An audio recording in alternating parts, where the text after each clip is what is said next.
નમસ્કાર મિત્રો. ચૂંટણી એટલે લોકશાહીનો પર્વ, જેમાં મતદારોને મતાધિકાર હોય છે. એના વિસ્તારના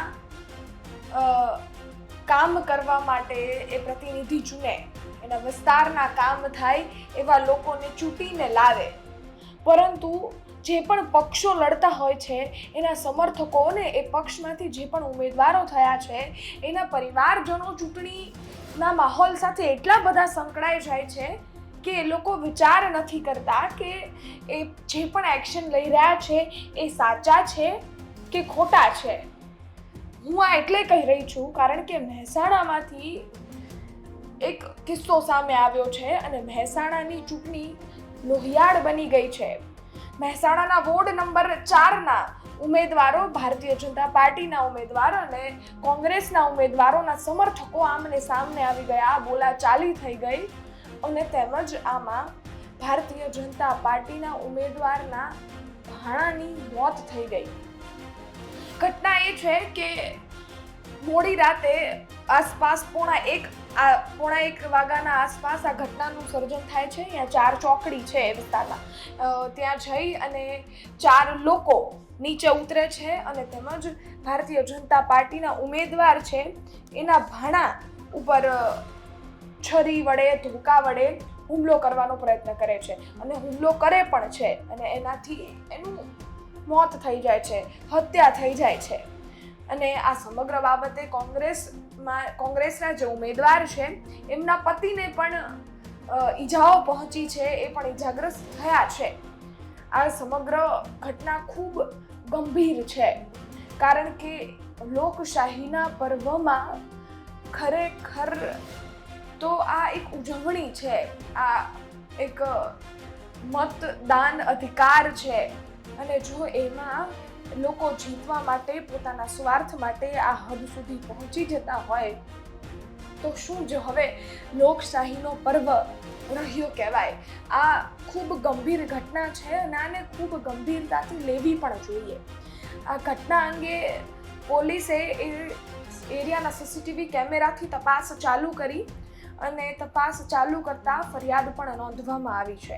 વોર્ડ નંબર 4ના ભારતીય જનતા પાર્ટીના ઉમેદવાર છે, એમનો ભાણો છે અને પ્રચાર પ્રસાર સૌ કરતા હોય, પરિવારજનો, એના સમર્થકો, પક્ષના સમર્થકો, બધા જ લોકો પ્રચાર પ્રસાર કરતા હોય, પરંતુ એ પ્રચાર, એ સમર્થન મોત સુધી પહોંચી જાય એ ખૂબ ગંભીર વાત કહેવાય. વોર્ડ નંબર 4માં કોંગ્રેસના ઉમેદવાર છે, એમના પતિ સહિત 4 બીજા શખ્સ ઉપર ફરિયાદ નોંધવામાં આવી છે અને પોલીસે જે રીતના કાર્યવાહી કરી છે, સીસીટીવી કેમેરાનો ઉપયોગ કર્યો છે, બીજા બધા જ ત્યાંના પ્રૂફ, પુરાવાને લઈ આગળ વધ્યા છે. પોલીસે કામગીરી કરી છે અને સાથે જ ભારતીય જનતા પાર્ટીના ઉમેદવાર મહેન્દ્ર ચૌધરી છે, એમના ભાણાની હત્યા થઈ છે એટલે ફરિયાદ એમણે નોંધવામાં આવી છે અને તેમજ આ 4 લોકો વિરુદ્ધ અને તેમજ વોર્ડ નંબર 4ના કોંગ્રેસના જે ઉમેદવાર છે એમના પતિ પર પણ ગુનો નોંધવામાં આવ્યો છે. આ સમગ્ર બાબતે પોલીસનું નિવેદન પણ સામે આવ્યું છે. શું કહી રહ્યા છે તે સૌપ્રથમ તેમને સાંભળીએ. મહેસાણા એ ડિવિઝન પોલીસ સ્ટેશન વિસ્તારની અંદર તાવડિયા ક્રોસ રોડ જે છે, તાવડિયા ચોકડી પાસેનો વિસ્તાર, ત્યાં રાત્રે 12:40 એક બનાવ બનેલો હતો, જેની અંદર જે આ ગુનાના કામે ભોગ બનનાર અને મરણ જનાર છે તેઓના સંબંધી અને ફરિયાદીના મોટા બાપાના દીકરા હર્ષભાઈને આ કામના જે આરોપીઓ છે તેઓએ આ જગ્યા ઉપર ઊભા રાખી અને તેમની સાથે ગાળાગાળી કરી, તેમને બોલચાલ કરી અને તેઓની ઉપર હુમલો કરેલો હતો. જે દરમિયાનમાં થોડા ડિસ્ટન્સ ઉપર આ કામના જે મરણ જનાર અને જે ફરિયાદી છે તેઓ થોડા ડિસ્ટન્સ ઉપર હતા. તેઓ ત્યાં પહોંચતા વચ્ચે પડીને તેઓને છોડાવવા જતાં કામના જે આરોપીઓ છે, ભરતભાઈ માધુભાઈ ચૌધરી, ધવલ ભરતભાઈ ચૌધરી, મયુર ડાયાભાઈ ચૌધરી અને યશ જે ભરતભાઈ માધુભાઈનો ભાણો છે, તેઓએ એક સાથે મળી અને પોતાની પાસે રહેલા પ્રાણઘાતક હથિયારો જેવા કે ધોકો અને છરીનો ઉપયોગ કરી અને કામના જે ભોગ બનનાર અને મરણ જનાર છે ચૌધરી મિતેન, તેઓને અલગ અલગ ઈજાઓ પહોંચાડી અને તેઓને મૃત્યુ નિપજાવેલ છે.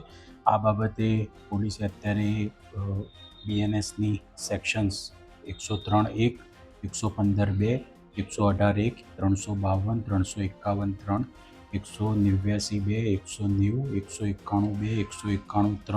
324(2), 61(2) અને જીપી એક્ટની સેક્શન 135 એ મુજબનો હત્યા તથા ક્રિમિનલ કોન્સ્પિરસીનો ગુનો દાખલ કરેલો છે. અત્યારે આરોપીઓની પોલીસ ધરપકડ કરવા માટે થઈ અને વિવિધ ટીમો બનાવી અને અત્યારે ધરપકડ માટેના પ્રયત્નો કરી રહેલી છે.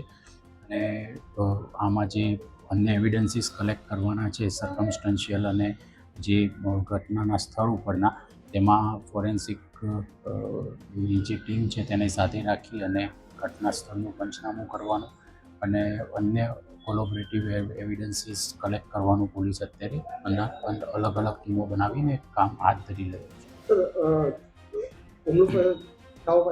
છે.